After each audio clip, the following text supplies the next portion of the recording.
আপনাকে ধন্যবাদ। দর্শক শ্রোতাদেরকে ধন্যবাদ। যে কোনো মৃত্যুই বেদনার, তবে কিছু মৃত্যু আছে যেগুলো সমাজ এবং চারিপাশে এক ধরনের গভীর ক্ষত তৈরি করে, কতগুলো ভাবনারও উদ্রেক করে। বিবুধার মৃত্যুর আগে যে চিঠিটা ছাপা হয়েছে আমরা মিডিয়াতে দেখেছি, তার ভেতরে অনেকগুলো প্রশ্ন আছে, কিছু কিছু প্রশ্নের উত্তরও আছে। আমাদের সমাজে তিনটা কাজ আমরা খুব বেশি করি।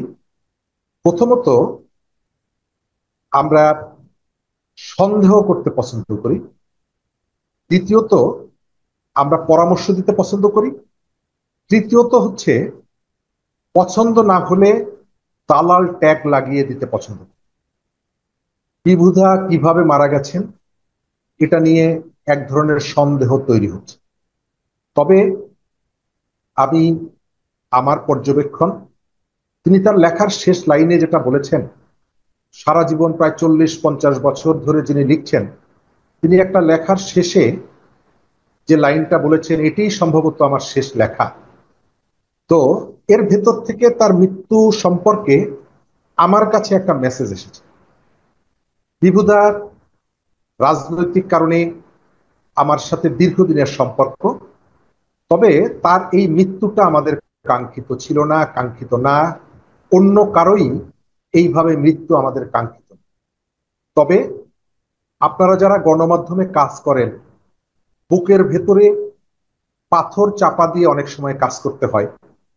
এটি শুধু আর্থিক সচ্ছলতা বা সক্ষমতার বিষয় না। আপনি যে চিন্তাকে ধারণ করেন, যে হাউজে কাজ করছেন, সেখানে সেই চিন্তার রিফ্লেকশনটা আপনি না ঘটাতে পারলেও আপনার বেতন যাই দিক না কেন, একজন পেশাদার সাংবাদিকের জীবনে এটা আমার ধারণা খুবই বেদনাদায়ক। তিনি যে ভাবনাটা ভাবছেন, সেই ভাবনাটা তিনি তার কলমের মধ্য দিয়ে প্রকাশ করতে পারছেন না, অথবা প্রকাশ করলেও তার জন্য তাকে ভৎসনার শিকার হতে হচ্ছে, কেউকে মুখ কালো করে থাকতে হচ্ছে। আমাদের গণমাধ্যম প্রচন্ড চাপের মুখে আছে, এটা আমরা স্বীকার করি। তবে বিভুদার লেখার মধ্যে আমি একটা জায়গা অ্যাড্রেস করব, যে সাংবাদিকদের, তারা তো বৈষম্যের বিরুদ্ধে কথা বলেন, বৈষম্যের বিরুদ্ধে লেখেন, কলম ধরেন, কিন্তু তার একটা লাইন, যে আমার বিভাগের প্রধান যে কয় টাকা বেতন পান, আমি যদি ওই কয় টাকা বেতন পেতাম। অর্থাৎ আসলে আপনি দীর্ঘদিন প্রিন্ট মিডিয়ায় কাজ করেছেন, একটা হাউজের মধ্যে এই যে বৈষম্যের জায়গাটা, আমার মনে হয় রাষ্ট্রীয় জীবনে যে বৈষম্য, সেগুলো আপনি চাইলেই দূর করতে পারেন না, অনেক পলিসির কারণে, অনেক কিছুর কারণে। তবে বিবুধার এই মৃত্যুর ভেতর থেকে আমাদেরকে তিনি জানিয়ে দিয়ে গেলেন যে আমরা অন্তত এই যে কর্মস্থলে যে বৈষম্য, যে বিভাজন, এই বিভাজনটা দূর হওয়া দরকার। আহ, আপনি দেখেছেন এর মধ্যে যে রাজনীতিতে আগামী নির্বাচনের আগে শর্ত হিসেবে যে সমস্ত সংস্কারের কথা বলা হয়েছিল, সেই সংস্কারের মধ্যে একটা বিষয় জুলাই সনদ নিয়ে বেশ বিতর্ক হচ্ছে। এনসিপি একটা দৃঢ় অবস্থানে আছে, আবার জুলাই সনদের নিয়ে জামাতে ইসলামী তারাও একটা প্রসঙ্গ তুলছে, এটা কিভাবে কি করতে হবে। এবং বিএনপি বলছে যে এটাকে কোনোভাবেই, এর দুটো প্রসঙ্গ নিয়ে তারা তো খুব স্পষ্টভাবে প্রতিবাদ করছে যে একটা, এটাকে মানে সংবিধানের উপরে স্থান দেওয়া যাবে না, অথবা এটাকে নিয়ে কোনো মানে আদালতে প্রশ্ন না করার যে মানে শর্ত, সেটাও তারা মানতে রাজি হচ্ছে না। তো এই সব মিলিয়ে জুলাই সনদের ভবিষ্যৎ নিয়ে আপনি আজকে কি ভাবছেন? প্রথমত আমি আমার ওপিনিয়নটা দিই, একটা দেশের সংবিধানের থেকে বড় কোনো কিছু হতে পারে না। যারা জুলাই সনদকে সংবিধানের উপরে স্থান দিতে চান, তাদের মধ্যে একটা খারাপ মতলব আছে।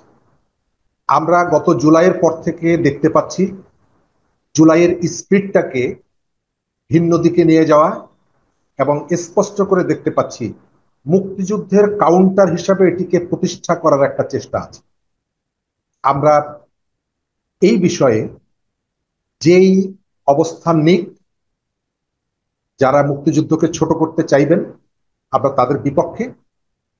আমরা জুলাইয়ের একটা ঘোষণা দরকার, এটাকে স্বীকার করি, অস্বীকার করা যাবে না।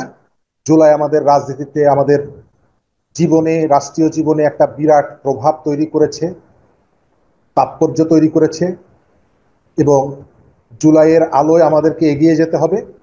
কিন্তু কোনোভাবেই বাংলাদেশের সৃষ্টি মহান মুক্তিযুদ্ধের প্যারালাল অথবা তার প্রতিদ্বন্দ্বী এটিকে তৈরি করা যাবে না। এনসিপির যেটি বলেছেন, এনসিপি এখন পর্যন্ত নিবন্ধন পায়নি, অনিবন্ধিত একটি দল। কিন্তু দেখা যাচ্ছে এনসিপি চাইছে তারা যেভাবে বলবে সমস্ত রাজনৈতিক দলগুলো তাদের কথা অনুযায়ী চলতে হবে। আপনার খেয়াল রাখা দরকার, এনসিপি কিন্তু 1 বছর আগে, গত বছরের জুলাই মাসে তার যে আবেদন ছিল যে এই শিক্ষার্থীদের, সেই আবেদনটা এখন নেই। রাজনৈতিক দল গঠনের প্রক্রিয়ার ভেতর থেকে তাকে প্রতিযোগিতা এবং প্রতিদ্বন্দ্বিতা করতে হবে অন্যান্য রাজনৈতিক দলগুলোর সঙ্গে। সে আমাদের যে স্নেহের জায়গায় ছিল, ভালোবাসার জায়গায় ছিল, শ্রদ্ধার জায়গা ছিল, এখন সেই শ্রদ্ধাটা পাবে না এই কারণে যে সে একটা নির্দিষ্ট মতাদর্শ নিয়ে রাজনীতির মাঠে প্রতিযোগিতা করতে এসেছে। সুতরাং তাকে প্রতিযোগিতায় টিকতে হবে, প্রতিযোগিতা করতে হবে। কিন্তু দেখা যাচ্ছে তারা যেভাবে হুমকি দিচ্ছে, জুলাই অনুযায়ী নির্বাচন না হলে সেই নির্বাচনে আমরা অংশগ্রহণ করব না, আমার ধারণা তাদেরকে নিবন্ধন দেওয়া হবে। কিন্তু তাদের যে শক্তি, সামর্থ্য, জনসমর্থন, সেখানে তারা নির্বাচনে অংশগ্রহণ না করলে নির্বাচনের ফলাফলে যে খুব বেশি প্রভাব পড়বে আমি এটি মনে করি না। তবে গণ অভ্যুত্থানের মেইন স্টেক হোল্ডারদের একটা অংশ হিসাবে আমরা অবশ্যই চাই তারা নির্বাচনে অংশগ্রহণ করুক। নির্বাচনকে বিলম্বিত করা অথবা এটিকে কতগুলো চ্যালেঞ্জের মুখে ফেলে দেওয়ার একটা প্রবণতা আছে। জামাতের পক্ষ থেকেও বলা হচ্ছে যে আমরাও এই অবস্থা হলে নির্বাচনে অংশগ্রহণ করব না, কি পিআর লাগবে। আচ্ছা, বিএনপি যদি বলে যে পিআর দিলে আমরা নির্বাচনে যাব না, তাহলে সংকটটা আরো ঘনীভূত হবে। হুম। আমরা আশা করি বিএনপি বড় দল হিসাবে এই ভূমিকাটা বিএনপি নেবে না, কারণ তার একটা রেসপন্সিবিলিটি আছে।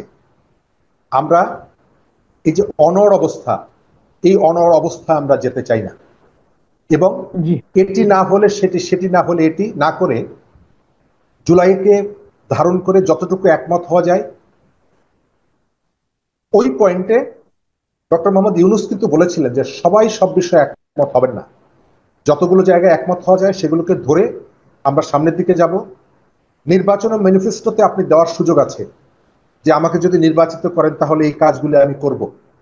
কিন্তু এনসিপি এবং জামাতের ভিতরে একটি প্রবণতা দেখা যাচ্ছে, নির্বাচনের আগেই তারা সবকিছুই শেষ করে ফেলতে চায়।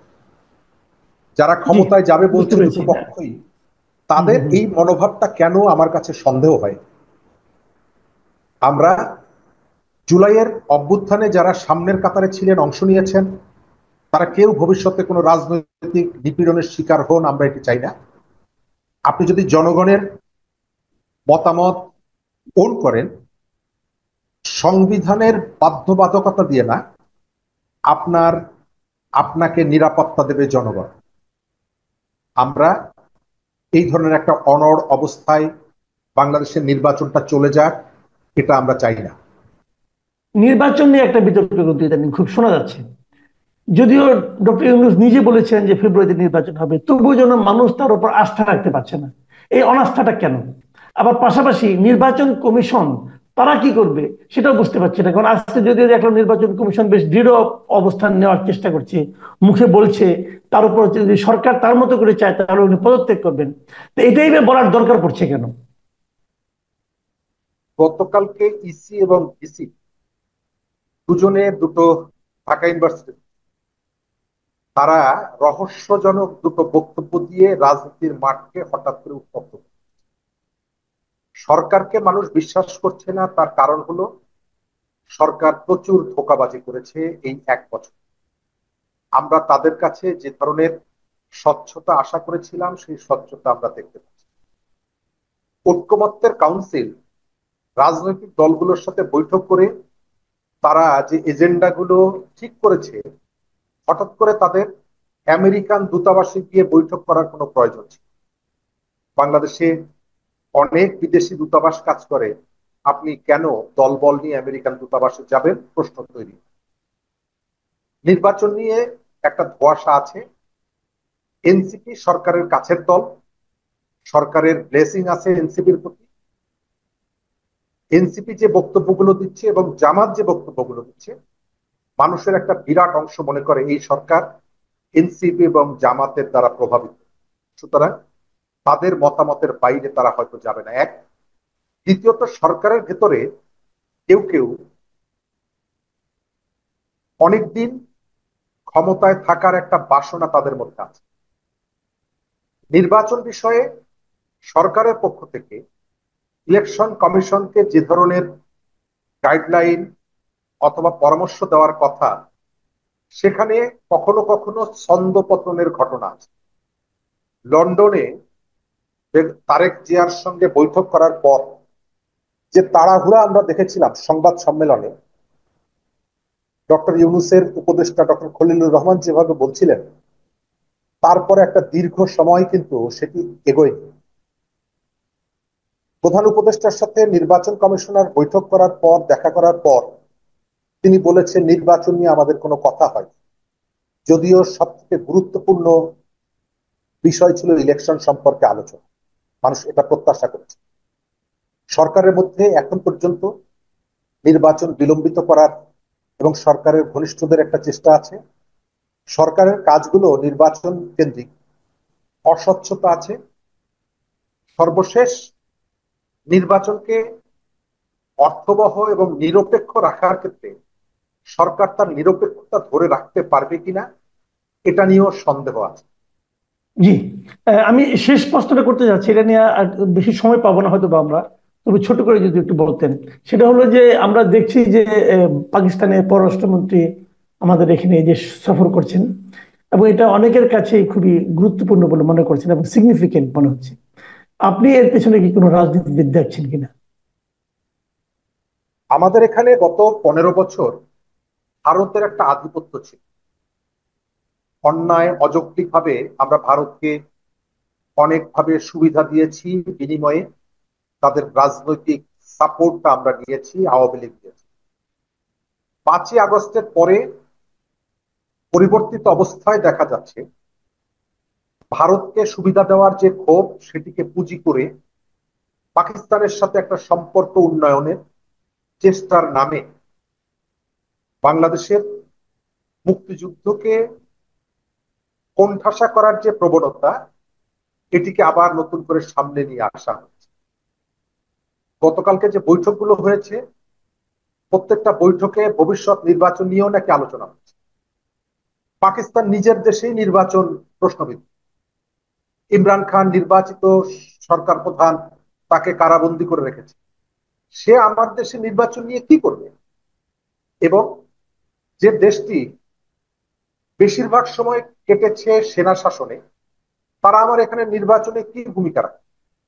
আমরা পাকিস্তানের সঙ্গে ভালো সম্পর্ক চাই, ওই যে আগে আম কূটনীতি জাম কূটনীতি না, আমার মর্যাদার ভিত্তিতে। তবে তার ভিত্তি হবে 71। 71-এ তাদের যে হত্যাকাণ্ড, তাদের যে নিষ্ঠুরতা, অবশ্যই পাকিস্তানকে তার জন্য ক্ষমা চাইতে হবে। 71 ইস্যুটাকে সরকার অথবা যে রাজনৈতিক দলগুলো কার্পেটের নিচে চাপা দিয়ে রেখে পাকিস্তানের সাথে সম্পর্ক উন্নয়ন করার কথা বলছেন, তারা ভুল করছেন। এবং এর ভেতর থেকে 30 লাখ শহীদের সাথে, তাদের আত্মদানের সাথে এক ধরনের নিষ্ঠুর আচরণ করা হচ্ছে। আমরা আমাদের দেশে ভারতের আধিপত্য যেমন চাই না, তাকে স্পেস করে দিবেন সেটিও চাই না। পাকিস্তানের ভাবাদর্শ এখানে নতুন করে আপনি জায়গা করে দিবেন সেটি চাই না। সরকারকে অবশ্যই আজকে ইউসুফদার যেটা বলেছেন, যে আমরা ইতিমধ্যেই 3বার আমাদের অবস্থান পরিষ্কার করেছি, সরকারের অবস্থানটা আমরা জানতে চাই। কারণ এই মন্ত্রীকে সরকার আমন্ত্রণ জানিয়ে এসেছে। আমরা পাকিস্তানের এতদিনের আচরণে সন্তুষ্ট না। মুক্তিযুদ্ধের প্রশ্নে তাকে প্রকাশ্যে ক্ষমা চাইতে হবে। জি। বাংলাদেশের মুক্তিযুদ্ধের পরাজয়ের গ্লানি পাকিস্তানকে সামনে রেখে একটি অংশ ভুলিয়ে দেওয়ার যে চেষ্টা করছে, নিশ্চয়ই বাংলাদেশের মানুষ সেটিকেও গ্রহণ